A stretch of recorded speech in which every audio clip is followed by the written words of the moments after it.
বাংলাদেশ কাদের? নাকি ভারতের দাদা বাবুদের? মুসলমানদের। ওরা এখন শোনো, তোমার হলো এই স্বৈরাচার মুখে একটা কথা বলে গেছিল আর এরা কাজে বাস্তবায়ন করছে। স্বৈরাচার বলে গেছিল যে ধর্ম যার যার উৎসব সবার, তখন এই দাড়ি টুপিওয়ালারা ওই কথার প্রতিবাদ করেছে। শেখ হাসিনা ধর্ম যার যার উৎসব সবার এটা বলেওছে, কর্মে বাস্তবায়ন করেছে, কিন্তু উনি বলে চলে গেছেন পালিয়ে, আর এখন কর্মে বাস্তবায়ন করছে দাড়ি টুপিওয়ালা হুজুরেরা। আশ্চর্য কথা। ধর্ম যার যার উৎসব সবার, তো তোমার হুজুর মণ্ডপে কেন? তোমার হুজুর এত হুজুর তোমার কি করছে? যেই সময়তে বাংলাদেশে আহলে হাদিস মসজিদ মাদ্রাসা ভেঙে দিচ্ছে, ওই সময়তে তোমার হুজুরের আহলে হাদিস মসজিদ মাদ্রাসা নিয়ে একটা বক্তব্য নেই। যখন ভেঙে দিচ্ছে মসজিদ মাদ্রাসা, ওই সময় তোমার হুজুর বলছে আমরা মুসলমান সন্তান দিয়ে মণ্ডপ পাহারা দেওয়াবো। মণ্ডপ পাহারা দিচ্ছে মুসলমানের সন্তান, অথচ মসজিদের নিরাপত্তা নেই। এই জন্য সালাত মুহাম্মদ সাল্লাল্লাহু আলাইহি সাল্লামের তরিকায়, রাজনীতিকার তরিকায় মুহাম্মদ সাল্লাল্লাহু আলাইহি সাল্লাম। উপস্থিত বৈঠকের মুসলিম দিনী ভাই বোন, ওই হাদিসটা বোঝাতে আমি আবার চলে যাই। মদ পান করা বড় পাপ, কাবিরা গুনাহ, ঈমান নষ্ট হবে না। সারা পৃথিবীর সব মদ খেয়ে নেন, ঈমান নষ্ট হবে না। জেনা করা কাবিরা গুনাহ, ঈমান নষ্ট হবে না। মদ পান করা কাবিরা গুনাহ, ঈমান নষ্ট হবে না। চুরি করা কাবিরা গুনাহ, ঈমান নষ্ট হবে না। আল্লাহর নবী এই কথা কেন বললেন যে লা ইলাহা ইল্লাল্লাহ নিয়ে মারা গেলে তাকে জান্নাত দিবে? তখন সাহাবী বলছেন জেনা করলে, মদ পান করলে, চুরি করলেও জান্নাত হবে? হ্যাঁ হবে। কেন হবে? চুরি যত বড়ই পাপ হোক, জাহান্নামে যাওয়ার মতো পাপ, কিন্তু ঈমান নষ্ট হয় না। কিন্তু আল্লাহর সাথে যদি শিরক করে তাহলে তার ঈমান কি হয়ে যায়? নষ্ট হয়।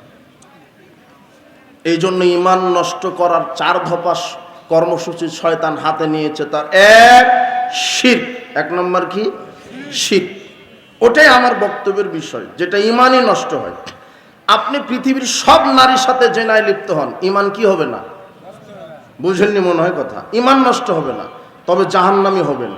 জাহান্নাম খেটে খেটে খেটে খেটে যখন অনুপরিমাণ ঈমান থাকবে, তখন আল্লাহ ঈমানের বদলতে একদিন আপনাকে জান্নাত দিবেন।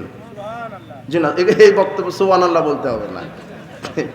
তুমি শুধু এটা বুঝো যে জেনা মদ পান করে মারা গেলে জাহান্নাম বছর বছর যুগ যুগ খাটার পরে যদি ঈমান থাকে, ঈমানের বদলতে আল্লাহ কোথায় দিবেন? কিন্তু শিরক করে মারা গেলে তার জান্নাতে যাওয়ার কোনো সুযোগ নাই। ইন্নাহু মায়ুশরিক বিল্লাহ ফাকাদ হারামাল্লাহু আলাইহিল জান্নাহ। যে ব্যক্তি শিরক করে মারা যাবে, আল্লাহ তার উপরে জান্নাত হারাম করে দিবেন। শিরক সবচেয়ে বড় পাপ। আল্লাহ বলছেন লা তুশরিক বিল্লাহ, শিরক করো না। ইন্না শিরকা লা যুলমুন আযীম। শিরক সবচেয়ে বড় পাপ। শিরক সবচেয়ে বড় পাপ। রাসূল সাল্লাল্লাহু আলাইহি ওয়াসাল্লাম বলছেন আলা উনাব্বিউকুম বিআকবারিল কাবাইর।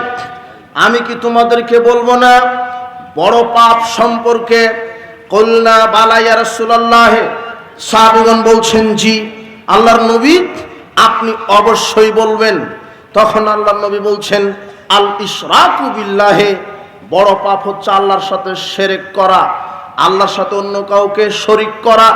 2 ওয়াকুকুল ওয়ালিদাইন, পিতামাতার অবাধ্য হয়ে চলা। ও কানা মুত্তাকিয়ান ফাজালাসা।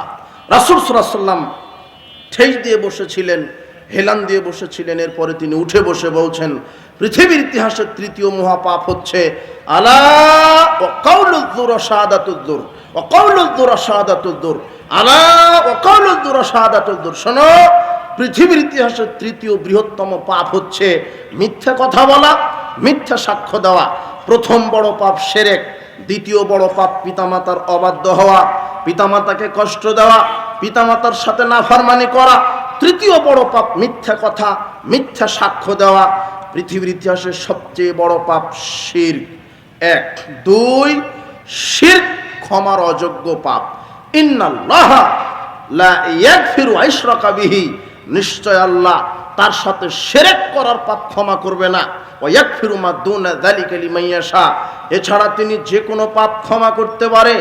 আনাস রাদিয়াল্লাহু আনহু বলছেন, রাসূল সাল্লাল্লাহু আলাইহি সাল্লামকে আমি বলতে শুনেছি, তিনি বলেছেন, আল্লাহ তাআলা বলেন, ইবনে আদম, হে আদমের সন্তানেরা, ইন্নাকা মা দাউতানি ওয়া রাসাউতানি, তুমি আমাকে যতদিন ডাকবে ক্ষমার আশা নিয়ে, গাফারতু লাক, আমি তোমার পাপ ক্ষমা করব।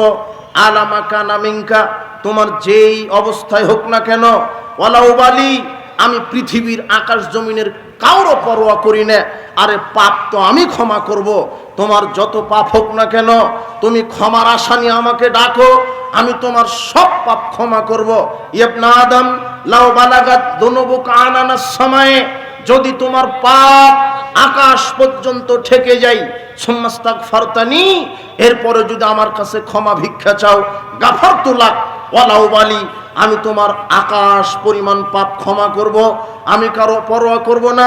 ইবনে আদম, ইন্নাকা লাওয়াতাইতানি বিকুরবিল আরদি খাতায়ে, হে আদম সন্তান, তোমার পাপ যদি পৃথিবী পরিপূর্ণ পাপ হয়ে যায়, আমার নিকটে যদি তুমি পৃথিবী পরিমাণ পাপ নিয়ে উপস্থিত হও, ফামালাকিতানি লা তুশরিক বি শাইআ, আর আমার সাথে যদি শিরক না করে উপস্থিত হও, লাতাইতুকা বিকুরবিহা মাগফিরা, আর তোমার পাপ যেমন পরিধি, তার চাইতে বেশি পরিধি পরিমাণ ক্ষমা নিয়ে আমি তোমার নিকটে উপস্থিত হব। কিন্তু শিরক করলে পাপ ক্ষমা হবে না, শিরকের পাপ নিয়ে বিচারের মাঠে গেলে ক্ষমা হবে না। জেনা করেছেন, মদ পান করেছেন, অন্য যে কোনো পাপ করেছেন, আল্লাহ ক্ষমা করবেন। ক্ষমা মানে এই নয় যে বিচার মাঠে আপনি গেলেনই, আপনাকে ক্ষমা করলেন, জাহান্নাম খাটার পরে আল্লাহ বলবেন ঠিক আছে হয়েছে, এখন তোমাকে ক্ষমা করা হলো, তোমার পাপ ক্ষয় হয়েছে, এখন জান্নাতে প্রবেশ করো। কিন্তু শিরক করে মারা গেলে জান্নাতে প্রবেশ করার কোনো সুযোগ নেই। কেন? তার ঈমান কি নষ্ট। বুঝেননি মনে হয় যে জেনা যত বড় পাপ হোক, জেনা করলে কি ভেঙে যায় না? ঈমান। কিন্তু শিরক করলে কি ভেঙে যায়? ঈমান ভেঙে যায়। এই জন্য ঈমান যদি না থাকে তাহলে জান্নাতে প্রবেশ করা যাবে না। ঈমান যদি না থাকে, জান্নাতে প্রবেশ করতে ঈমান লাগে, জান্নাতে যেতে গেলে ঈমান লাগে। ঈমানবিহীন দেহ জান্নাতে যাবে না। এই জন্য যারা শিরক করে মারা যাবে, এরা জান্নাতে যাবে না। এদের উপর আল্লাহ জান্নাতকে হারাম করে দিয়েছেন। উপস্থিত বৈঠকের মুসলিম দিনী ভাই বোন, শিরক যদি করে, শিরক এক সবচেয়ে বড় পাপ, দুই শিরক ক্ষমার অযোগ্য পাপ, তিন শিরক করলে ঈমান যেহেতু নষ্ট হয়, সাথে সাথে আমল বাতিল হয়ে যায়, চার শিরক করলে আল্লাহকে অপমান করা হয়, আল্লাহর হককে নষ্ট করা হয়, পাঁচ শিরক করে মারা গেলে আল্লাহর নবী তার ব্যাপারে সুপারিশ করবে না। আল্লাহর নবী বলছেন, ফাক্তারতু শাফা ওয়াহিয়া লিমান মাতা লা ইশরিকু বিল্লাহি শাইআ, আমার সুপারিশ কেবল তার জন্য যে ব্যক্তি মারা গেছে শিরক না করে। শিরক করে মারা গেলে কে সুপারিশ করবে না? মুহাম্মদ সাল্লাল্লাহু আলাইহি ওয়াসাল্লাম সুপারিশ করবে না। মুহাম্মদ সাল্লাল্লাহু আলাইহি ওয়াসাল্লামের সুপারিশ অতীব জরুরি। আল্লাহ তুমি আমাদের জন্য তার সুপারিশ কবুল করো। আল্লাহ তুমি মুহাম্মদ সাল্লাল্লাহু আলাইহি ওয়াসাল্লামের সুপারিশ আমাদের জন্য তুমি কবুল করো, আমিন। বলছিলাম, শিরক করলে মুহাম্মদ সাল্লাল্লাহু আলাইহি ওয়াসাল্লামের সুপারিশ পাওয়া যাবে না। শিরক কি? সমাজে এখন শিরক কি জিনিস, কি করলে শিরক হয়? শিরক আরবি, এর বাংলা হচ্ছে অংশীদারি স্থাপন করা, আল্লাহর সাথে অন্য কাউকে তুলনা দেওয়া, সমকক্ষ নির্ধারণ করা। যেই কাজটা শুধু আল্লাহ পারে, কেউ পারে না, ওই কাজে অন্য কাউকে শিরক অংশীদার করার নাম হচ্ছে শিরক। যেই কাজ শুধু আল্লাহ পারে, আর কেউ পারে না। আপনাকে সন্তান দিতে পারে কে? এখন আপনি যদি বলেন যে পীরের দরগাতে গেলেও সন্তান হবে, তাহলে আপনি মুশরিক। কথা বুঝেননি মনে হয়, আপনার ঈমান ভেঙে গেছে, আপনি আর জান্নাতে প্রবেশ করবেন না, কোনোদিন সম্ভব নয়। কেন? আপনি বড় মুশরিক। সন্তান দিতে পারে কে? আল্লাহ। পাপ ক্ষমা করতে পারে কে? আল্লাহ। বালা মুসিবত থেকে মুক্তি দান করতে পারে কে? আল্লাহ। কিন্তু আপনি যদি বলেন যে না, বালা মুসিবত বিপদ থেকে পীর সাহেবও বাঁচিয়ে দিতে পারে, তাহলে আপনি বড় মুশরিক। আল্লাহর যেটা হক, সেজদা পাওয়ার মালিক কে? আল্লাহ। এখন আপনি যদি মাজারে মৃত পীর বা জীবিত পীরকে সেজদা করেন যে না, আল্লাহ তো সেজদা পাওয়ার হক রাখে, এই বলে যদি আপনি পীর দেন আপনি মুশরিক, আপনি আর জান্নাতে প্রবেশ করতে পারবেন না। কেন? আপনি বড় মুশরিক। সমাজে অনেক শিরক আছে। পীরকে মূল্যায়ন করা শিরক, কবরকে মূল্যায়ন করা শিরক, কবর পূজা শিরক, মাজার পূজা শিরক, খানকা পূজা শিরক, পীর পূজা শিরক, উসিলা পূজা শিরক। কবরে সেজদা দিলে শিরক হয়। মাজারে পীর জীবিত আছে, আকীদা শিরক। মাজারে পীর জীবিত থেকে মানুষের কল্যাণ অকল্যাণ করতে পারে, এই আকীদা শিরক। মাজারে আগরবাতি, মোমবাতি, চাদর, গিলাপ জড়ালে বরকত হয়, এই আকীদা শিরক। মাজারে নজর নেওয়াজ, গরু, খাসি, মোরগ মানত করলে বালা মুসিবত দূর হয়, এই আকীদা শিরক।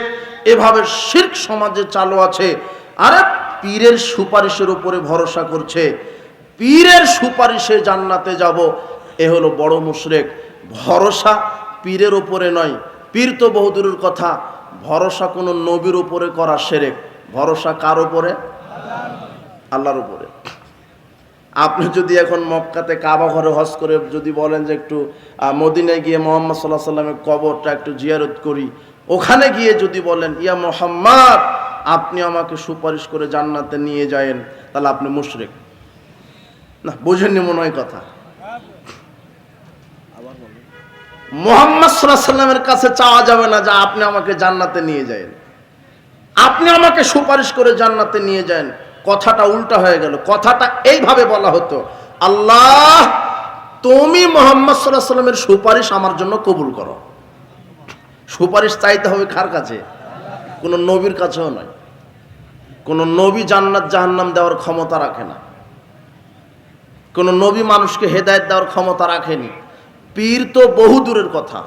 পীরের মুরিদ হলে জান্নাত হবে, এটা মুশরিকি কথা, শিরকি আকীদা। জি না, পীর কেন? নবীদের ক্ষমতা নেই যে তার উম্মতকে হেদায়েত দিবে। পৃথিবীর ইতিহাসে প্রথম রসুল হচ্ছেন নূহ আলাইহিস সালাম, সে তার ছেলেকে হেদায়েত দিতে পারেনি।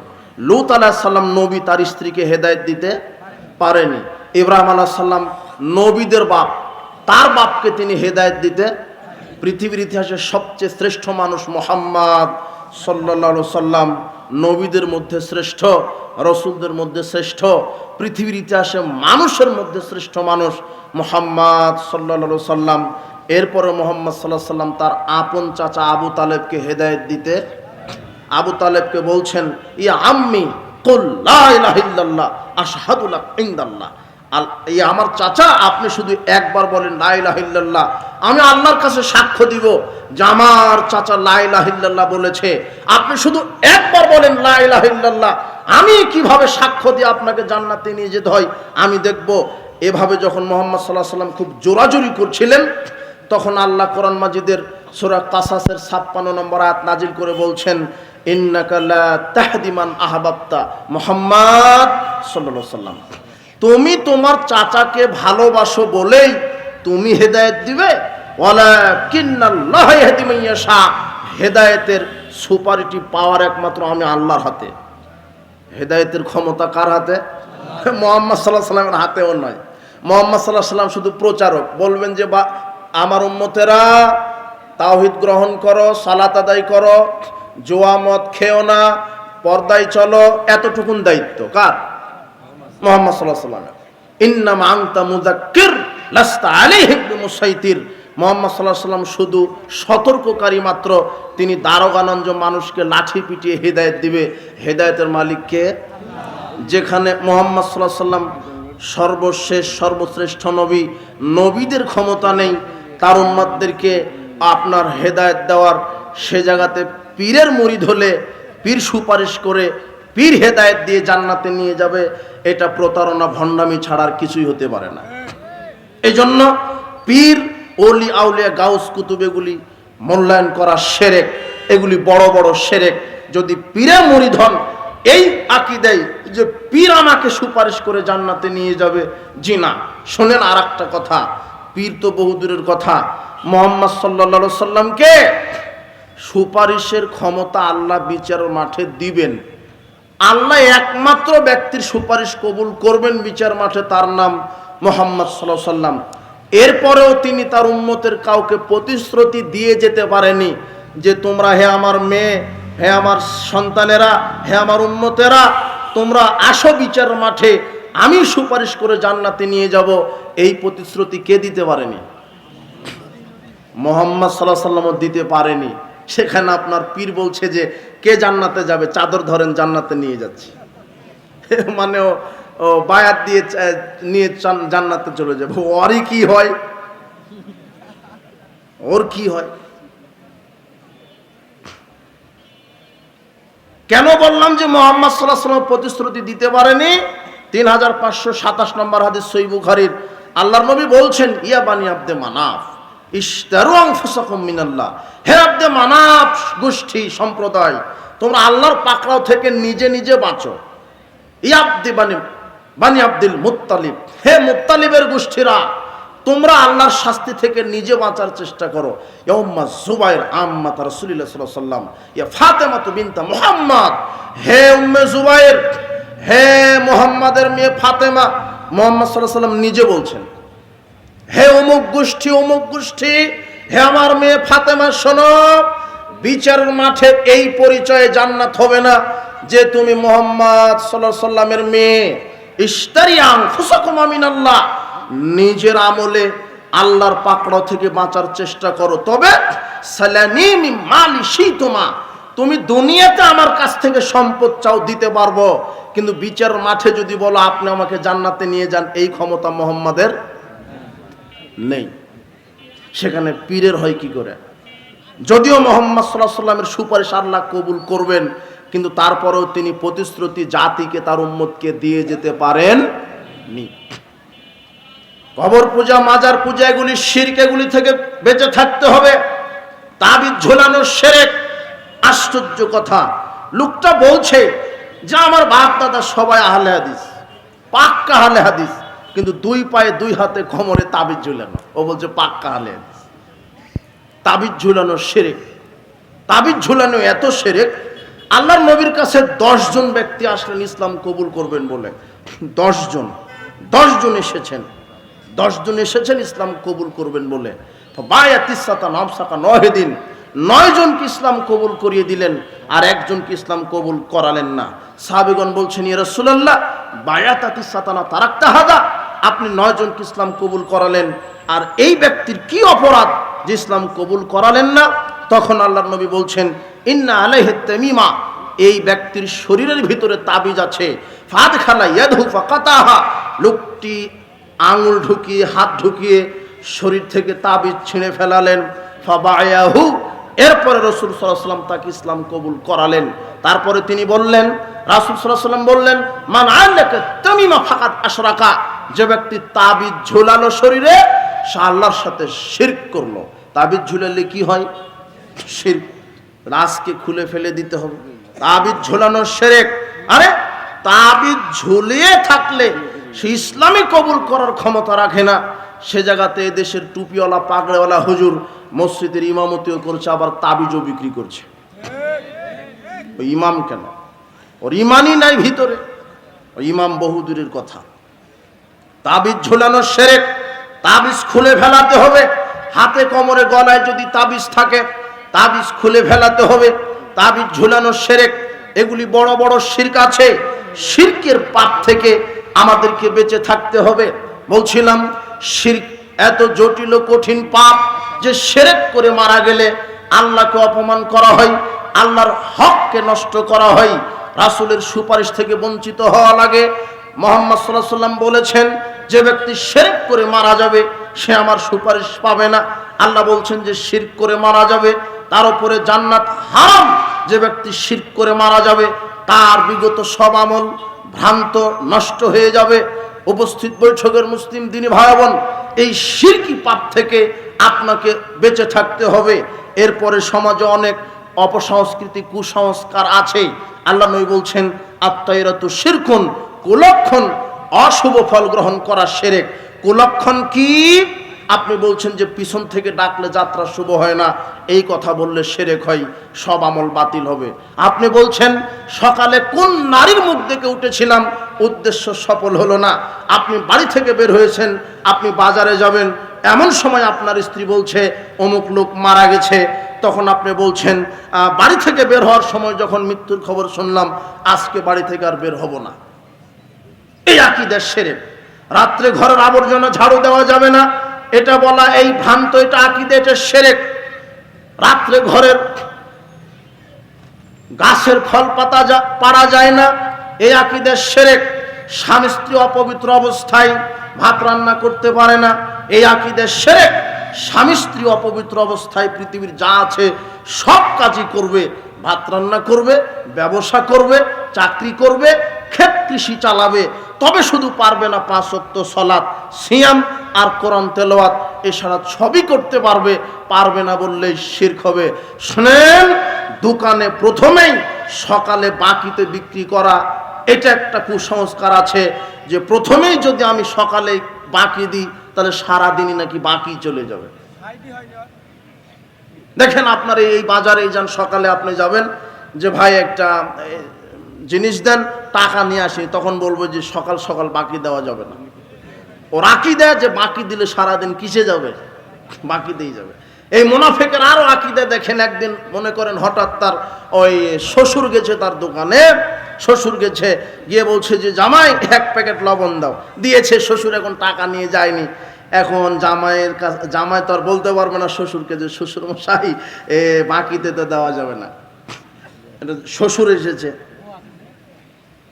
তো যেই দিন তার শ্বশুর তার দোকান থেকে বাকিতে নিয়েছে সকাল সকাল, ওই দিন তার বিক্রি হয়েছে 5 লক্ষ টাকা। মাগরিবের সালাতের পরে ক্যাশ হিসাব করে যখন দেখলো 5 লক্ষ টাকা আজকে বিক্রি হয়েছে, এই হারামখোর মুনাফিক বলবে আরে সকালে যদি প্রথমেই বাকিটা না দিতাম আজকে 10 লক্ষ হতো। মানে ও ঠেকিয়ে রেখেছে শিরক করবেই, শিরক করবেই। ভ্যান চালক, অটো চালক, রিক্সা চালক বলছে যে মাজারে 5টা টাকা দিলে গাড়ি আর অ্যাক্সিডেন্ট হবে না, মানে পীর সাহেব একেবারে আটকে দিবে। আরে দিবেই তো, এটা তো কেতাবেই লেখা আছে।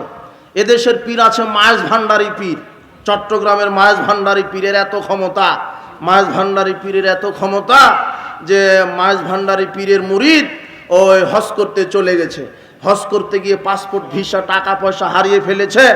তখন ওই মুরিদ বলছে যে হ্যাঁ আব্দুল কাদের জিলানী সাইয়ান্নিল্লাহ, আমাকে একটু সাহায্য করেন। তখন মায়েজ ভান্ডারী পীর উপস্থিত, মারা গেছে অনেক আগে, তারপর উপস্থিত, এসে বলছে যে তুমি চোখ বন্ধ করো, আমি ইসমে শিখিয়ে দিচ্ছি। ইসমে শিখিয়ে দিয়েছে, চোখ খুলে দেখে যে চট্টগ্রাম আপনার ওই বিমানবন্দরে হাজির। কোথায় আপনার ওই কাবাঘর, আর কোথায় চট্টগ্রাম বিমানবন্দর, একেবারে চলে আসলো। আর পীরের সব কেরামত প্রকাশ পায় পীর মরার পরে, পীর জীবিত থাকতে নয়। কেন ওকে যে ধরা হবে, কথা বুঝেননি? এগুলি ভণ্ডামি চলছে, পীরের নামে ভণ্ডামি চলছে। আর সমাজে সুফি আকীদা ঢুকে গেছে। প্রায় মানুষ, প্রায় দল, ইসলামী দল বলেন, সাধারণ মানুষ বলেন, এই সুফি রোগে আক্রান্ত। সুফি মানে যেটা মারফতি তরিকে, যেটা সমাজে ঢুকে গেছে, পীর মুরিদের ব্যবসা, সুফিদের আকীদা। এদের আকীদা, যারা পীরের মুরিদ হয়, এদের আকীদা যে পীর হচ্ছে আল্লাহ, পীরই আল্লাহ, পীর আল্লাহ। এদের আকীদা যে পীরকে সেজদা করলে আল্লাহকে সেজদা করা হয়। সুফিদের একটা আকীদা হলো ওয়াহদাতুল উজুদ, মানে সবকিছুকেই, সবকিছুর ভিতরে আল্লাহর উপস্থিতি বিদ্যমান মনে করে। মানুষ ও আল্লাহ, কুকুর শ্রীগাল আল্লাহ, সবই এক একটা আল্লাহর অংশ, নাউজুবিল্লাহ মিন জালিক। অথচ আল্লাহ হলেন খালেক, আর তার সৃষ্টি আমরা হলো মাখলুক, টোটালি আলাদা। আল্লাহকে কারো সাথে মিশ্রিত করা যাবে না। অথচ সুফিদেরা বিশ্বাস করে যে পীর হচ্ছে আল্লাহর অংশ, পীরের ইবাদত করা মানে আল্লাহর ইবাদত করা, পীরকে সেজদা দেওয়া মানে আল্লাহকে সেজদা দেওয়া। এটা সুফিদের আর একটা আকীদা। আমাদের দেশে যারা কিছু লালনবাদ আছে, উচ্চ শিক্ষিত মানুষ লালনকে মহব্বত করে, লালনবাদকে বুকে ধারণ করে, লালন গীতি না শুনলে নাকি তাদের তৃপ্তি হয় না। আপনার এই লালন মতবাদের এটা একটা বিকৃত যৌন মতবাদ। লালন শাস্ত্রে একটা শব্দ আছে, তান্ত্রিক শাস্ত্রে লতা সিদ্ধি। লালনদের প্রধান যে আকীদা, লতা সিদ্ধি মানে নারীর যৌনাঙ্গ।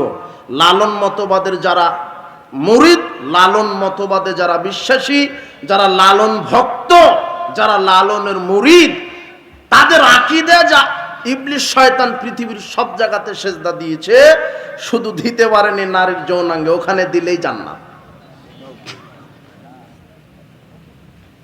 আর বাংলাদেশে যত পীরের ফ্যাক্টরি আছে, বাংলাদেশে প্রায় যত পীর মুরিদের আস্তানা, এগুলি এক একটা গাঁজার ফ্যাক্টরি এক একটা।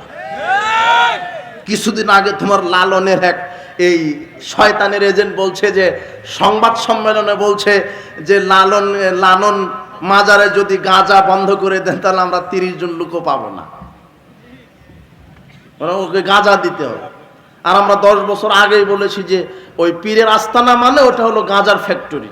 আপনি ওই পীরের জায়গাতে 10 টাকা 500 টাকা মাজারে দান করছেন মানে ওদেরকে গাঁজা কিনে খাওয়ার ব্যবসা করে আপনি ব্যবস্থা করে দিচ্ছেন ওদেরকে।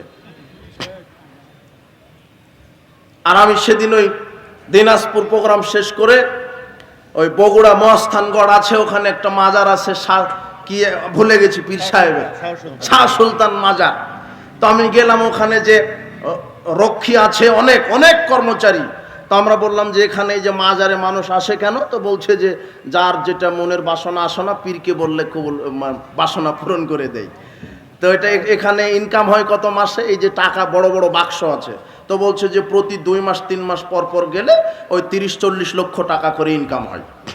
প্রতি 3 মাস পর পর খুলবে, 30-40 লক্ষ টাকা ইনকাম। তো এগুলি পরিচালনা করে কে? তো বলছে যে ডিসি সাহেব। তখন আমি চিন্তা করলাম যে বড় বড় মাজারের যেগুলি সরকারিভাবে তদারকি করা হয়। আর এই জন্য আমরা বলেছি যে নেতৃত্বের সংস্কার হতে হবে। এদেশের ডিসি, এসপি, এনএসআই, এমপি, মন্ত্রী, মেম্বার, চেয়ারম্যান, এদের মগজ যদি তাওহীদের আদর্শ দ্বারা ধুলাই করে দেওয়া যায়, এক নিমেষে রাতারাতি পীর মুরিদকে ডিলিট করে দেওয়া সম্ভব হবে ইনশাআল্লাহ। এদেরকে আগে সঠিকটা বুঝাতে হবে, কিন্তু যুবকেরা বুঝতে পারেনি। যুবক, তোমাদেরকে অতন্দ্র প্রহরী হয়ে সামনের দিকে এগোতে হবে। কোরআন এবং সই সুন্নাহ ঝান্ডাবাহী এই তাওহীদি ঝান্ডা নিয়ে সামনের দিকে এগোতে হবে। দাওয়াতি মাঠে কাজ করতে হবে। আল্লাহর নবী শিরক বেদাতের বিরুদ্ধে কঠোর ভূমিকা বক্তব্য দিয়ে গেছেন, জাতিকে সচেতন করেছেন। আল্লাহর নবী কবর, মাজার, খানকা পূজারীদের বিরুদ্ধে বক্তব্য দিয়ে গেছেন। তিনি বলছেন আল আরদু কুল্লুহা মাসাজিদ ইল্লাল মাকবারাতু ওয়াল হাম্মাম, সারা পৃথিবী মসজিদ, তবে কবরস্থান গোসলখানা ব্যতীত। তিনি বলছেন নাহা রাসূলুল্লাহ সাল্লাল্লাহু আলাইহি ওয়াসাল্লাম আমি সালাতে বাইনাল কুবুরে, আমি মুহাম্মদ সাল্লাল্লাহু আলাইহি ওয়াসাল্লাম কবরস্থানে সালাত আদায় করা নিষেধ করে গেলাম। আপনি দেখেন যত পীর মাজার আছে আর অধিকাংশ মসজিদ কবর কেন্দ্রিক মসজিদ।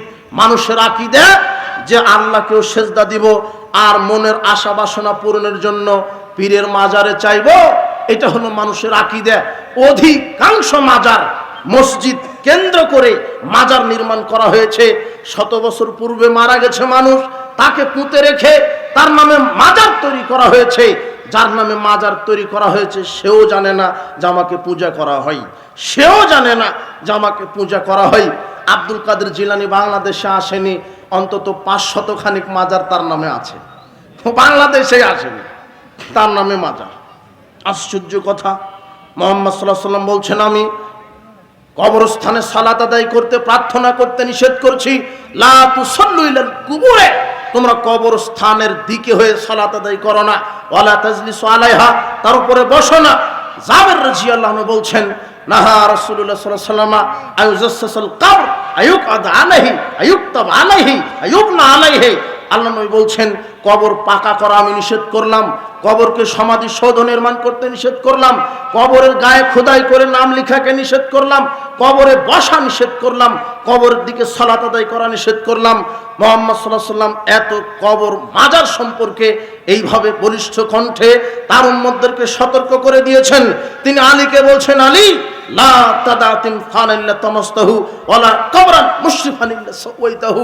আলী, যত উঁচু কবর দেখবে, যত ছবি মূর্তি দেখবে, যত উঁচু কবর দেখবে, যত ছবি মূর্তি দেখবে, সব ভেঙে খান খান করে দাও, মাটির সাথে মিশিয়ে দাও। এটা মুহাম্মদ সাল্লাল্লাহু আলাইহি ওয়াসাল্লামের চূড়ান্ত নির্দেশ, চূড়ান্ত আদেশ ছিল যে আমরা মুহাম্মদ সাল্লাল্লাহু আলাইহি ওয়াসাল্লাম উম্মত দাবি করি। উম্মত দাবি করার পরও কিভাবে খানকা মাজার কায়েম থাকতে পারে? এই জন্য আমরা বলবো, যারা রাজনীতিতে নেমেছেন ইসলামী লকব লাগিয়ে, আমরা সেকুলার পার্টির নেতা আর দাড়ি টুপি আপনি যে নেতা, বক্তব্যে তো কোনো ফারাক দেখছি না। সেকুলার পার্টির নেতাও বলছে আমরা ইনসাফ কায়েম করব, আপনিও বলছেন ইনসাফ কায়েম করব। আরে বেটা, বলতে হবে আমরা ক্ষমতায় গেলে ইসলাম কায়েম করব। আমরা এটা হিন্দু প্রধানমন্ত্রী হলে ইনসাফ কায়েম করতে পারে, কিন্তু ইসলাম কায়েম করতে পারে না, জুলুম তাড়াবে। আর এটা সেকুলার পার্টির নেতার বক্তব্য, জুলুম মুক্ত করব, দুর্নীতি মুক্ত করব, এগুলি সেকুলার। আমি অমুক ব্রিজ কালভার্ট করে দিব, স্কুল বিশ্ববিদ্যালয় করে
এইটা হলো ইসলামী দলের নেতার বক্তব্য হবে। কিন্তু আপনার ইসলামী দলের নেতা, সেকুলার পার্টির নেতা যেই কণ্ঠে কথা বলে, এরাও সেই কণ্ঠে কথা বলে। হককে হক বলতে হবে, হিকমতের দোহাই দিয়ে ইসলাম কায়েম হবে না। শিরককে শিরক বলতে হবে, বেদাতকে বেদাত বলতে হবে। এটাই হলো আহলে হাদিস আন্দোলনের বৈশিষ্ট্য। সব বলে দিতে হবে এটা শিরক। কবর পূজা শিরক, মাজার পূজা শিরক, 26শে ডিসেম্বর 16 ডিসেম্বর পালন করা শিরক, 21শে ফেব্রুয়ারি পালন করা শিরক, শহীদ মিনারে ফুল দেওয়া শিরক, স্মৃতিসৌধে নিরাপত্তা পালন করা শিরক, আপনার শিক্ষা অনির্বাণ শিক্ষা চিরন্তনকে মূল্যায়ন করা শিরক, নেতার ছবিকে মূল্যায়ন করা শিরক। শোনেন, দাড়ি টুপি দিয়ে যারা রাজনীতি করছে, এরা জাহেলিয়াতকে মেনে নিয়ে মাঠে নেমেছে। জনাব, কিয়ামত পর্যন্ত জাহেলিয়াতের সাথে আপোষ ইসলাম কায়েম হবে না। ভুয়া ইসলাম কায়েম হতে পারে, কিন্তু মুহাম্মদ সাল্লাল্লাহু আলাইহি ওয়াসাল্লামের ইসলাম কায়েম হবে না। আপনাকে আপোষহীন হতে হবে। কি? আপনি এটা জেনে শুনেই মাঠে নেমেছেন যে 30% নারী নেতৃত্ব থাকবে, অথচ মুহাম্মদ সাল্লাল্লাহু আলাইহি ওয়াসাল্লাম বলছেন লা ইফলিহু কওমুন ওয়ালাউ আমরাহুম ইমরাতান। ওই জাতি কিভাবে সফল হবে? যেই জাতির নেত্রী হবে একজন নারী। একটা দেশের একজন নারী যদি মেম্বার হয়, সারা দেশে বালা মুসিবত গজব নাজিল হবে। কিন্তু তোমার টুপি দাড়ি হুজুর ভোটের ক্যানভাস করছে ডানা কাটা পরীকে নিয়ে। গণতন্ত্র চিরদিনই শিরক, গণতন্ত্র চিরদিনই কুফর, গণতন্ত্র দিয়ে ইসলাম কায়েম হবে না। তোমার হুজুরকে রাজনীতি করতে হবে, মদিনার রাজনীতি, রাজনীতি করা ফরজ, রাজনীতি করতে হবে। আর এদেশের হুজুরেরাই রাজনীতি করবে, তবে সেটা হবে মুহাম্মদ সাল্লাল্লাহু আলাইহি সাল্লামের রাজনীতি। আলেমেরাই রাজনীতি করবে, সংসদে বসবে হকপন্থী, 300টা সিটে হকপন্থী আলেম ওলামা এমপি হবে, মন্ত্রী হবে। কোনো দুর্নীতিবাজ, কোনো চাঁদাবাজ, কোনো মদখোর, কোনো গাঁজাখোর, কোনো লুচ্চা, কোনো বদমাশ, কোনো হারামখোর নেতা হতে পারে না। নেতা হবে তো আলেম ওলামা, নেতা হবে হকপন্থী আলেম ওলামা। শোনেন, ইসলামের নীতি হলো যে ইসলাম নেতার পরিবর্তন চায় না, ইসলাম নীতির পরিবর্তন চায়। ইসলাম দলের পরিবর্তন চায় না। আরে আওয়ামী লীগই ক্ষমতায় থাকুক, গায়ে মনে হয় বাদলে একটু। তোমার ওই শেখ হাসিনার যে ছেলে সজীব ওয়াজিদ জয়, ও প্রধানমন্ত্রী হোক, তবে শর্ত দাড়িটা ছেড়ে দিবে, টুপি রাখবে, একেবারে তাওহীদবাদী মুসলিম হয়ে যাবে। আর সংসদের 300টা সিটে এদেশের হকপন্থী আলেম ওলামাকে মন্ত্রী বানাবে, আর সংবিধান করবে কোরআন আর হাদিস, বাস। আর লাগবে? বেশ লাগবে, আমাকে যেতে হবে। ও একাই খাবে কেন, আমি একটু খাবো। না হলে একটা এমপি, একটা চেয়ারম্যান হতে গেলে 1 কোটি টাকা খরচ করতে হয় কেন? তোমার চেয়ারম্যানে 1 কোটি টাকা খরচ করছে একটা চেয়ারম্যান হবে বলে, মানে ও 1 কোটি টাকা খরচ করছে 50 কোটি চুরি করার ধান্দাতে। ক্ষমতা গেলেই খাবে, আশ্চর্য কথা। আপনি ঠিক বলছেন, আপনি তো 500 টাকা দিয়ে বিক্রি হয়ে যান। কুরবানির দিন একটা ছাগলের দাম হয় 15 লক্ষ টাকা, আর ভোটের সময় যখন আসে তখন আপনার এই হামির কুষ্টার লোকদের দাম হয় 500 টাকা। 500 টাকাতে ডিম দুধ চা খেয়ে একটা বেনামাজিকে এমপি বানায় দিল। আপনি আমাকে টাঙ্গাইল থেকে নিয়ে এসেছেন, আপনার এই মসজিদের ইমাম বানাবেন। 5000 লোকের আমি ইমামতি করব। কয় হাজার? 5000। এখন আপনি আমাকে ভাইবাতে বসিয়েছেন, দেখি হুজুর কেমন, হুজুরের কেরাত সুন্দর কিনা। ভাইবা নিবেন না? আমার যোগ্যতা কেমন, আমার সুন্নতি লেবাস আছে কিনা, আমার পায়জামা টাকনোর ওপরে কিনা, আমার বউ পর্দায় থাকে কিনা। বউ এনে দেখবেন না, খবর তো নিবেন নাকি? এগুলি ভাইবা নিচ্ছেন। যোগ্য লোককে আপনি মসজিদের কি বানাবেন? ইমাম। আমি কতজন লোকের ইমাম? 5000। এত কিছু দেখছেন। হুজুর হারাম খায় কিনা, হুজুর লুচ্চা কিনা, হুজুরের বউ কয়টা আছে, কথা বুঝেননি মনে হয়, এগুলি দেখেন। কিন্তু এমপি যখন আপনারা নির্বাচন করেন, কয়জন লোকের জন্য এমপি নির্বাচিত হয়? 5 লাখ। 5 লাখ লোকের জন্য একজন ইমাম আপনারা নির্বাচন করেন যে অমুককে নেতা বানাবো। ও 5 লাখ লোকের ইমামতি করবে, 5 লক্ষ লোকের ইমাম। আর ইমাম মানেই তো নেতা। আপনি শুধু ইমাম মানে বুঝেছেন যে 5 বার আজান দিবার খাবে, এটা জি না। ইমাম মানে নেতা, ও সমাজ চালাবে। যে মসজিদের ইমাম হবে সেই রাষ্ট্রের ইমাম হবে। তাহলে চুরি বন্ধ হবে, ডাকাতি বন্ধ হবে, লুচ্চামি বন্ধ হবে। কিন্তু আপনি মাত্র 5000 লোকের ইমাম তৈরি করবেন, এই জন্য এত কিছু যাচাই করলেন।